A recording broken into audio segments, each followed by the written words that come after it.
আসসালামু আলাইকুম ভিউয়ার্স। আশা করি আপনারা যে যেখান থেকে আমার এই ভিডিওটি দেখতেছেন সবাই আল্লাহর অশেষ রহমতে ভালো আছেন। আজকে আমি আপনাদের মাঝে প্রতিদিনের মতো চলে আসলাম আর একটি ভিডিও নিয়ে।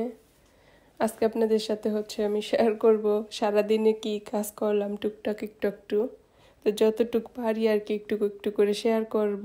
আজকে ছোট্ট একটি ভিডিও নিয়ে এসেছি যাতে আপনারা সবাই মনে করে দেখার শুরুতে একটা লাইক দিয়ে ভিডিওটা দেখা শুরু করেন।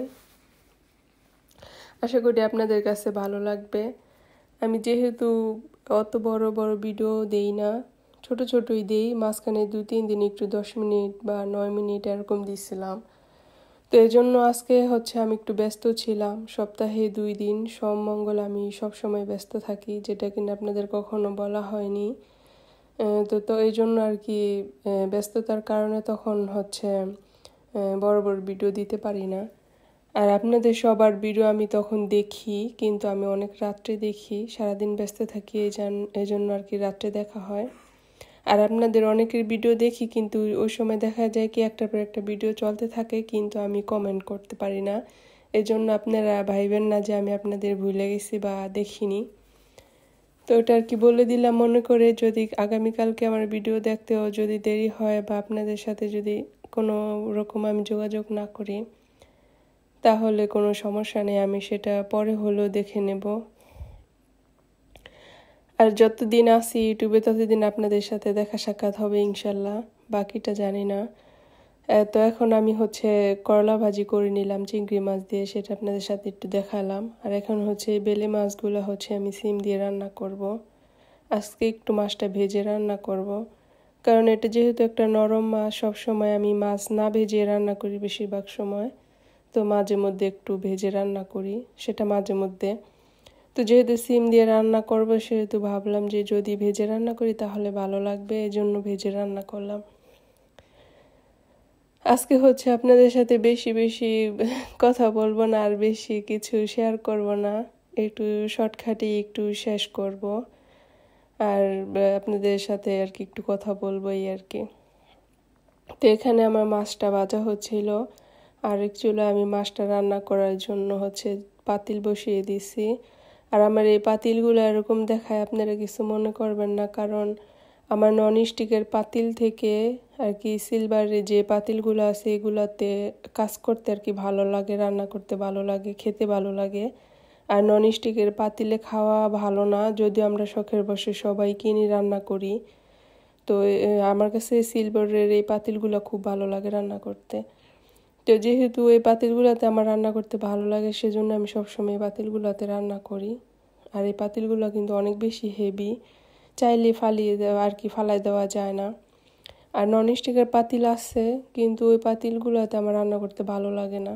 ওগুলাতে ওই যে মাঝে মধ্যে বিরিয়ানি, পোলাও, রোস্ট এগুলা রান্না করলে ঠিক আছে, কিন্তু মাছটা আছে এগুলো আমার কাছে এই সিলভারের পাতিলে রান্না করলে খুব ভালো লাগে। আমি কিন্তু বাংলাদেশ থেকেও পাতিল নিয়ে আসছি, কিন্তু আমার কারেন্টের চুলা এই পাতিল আর কি অত বেশি তাপ করে না, এই জন্য আমি ওগুলা দিয়ে রান্না করতে পারি না, নয়তো আপনাদের সাথে শেয়ার করতাম।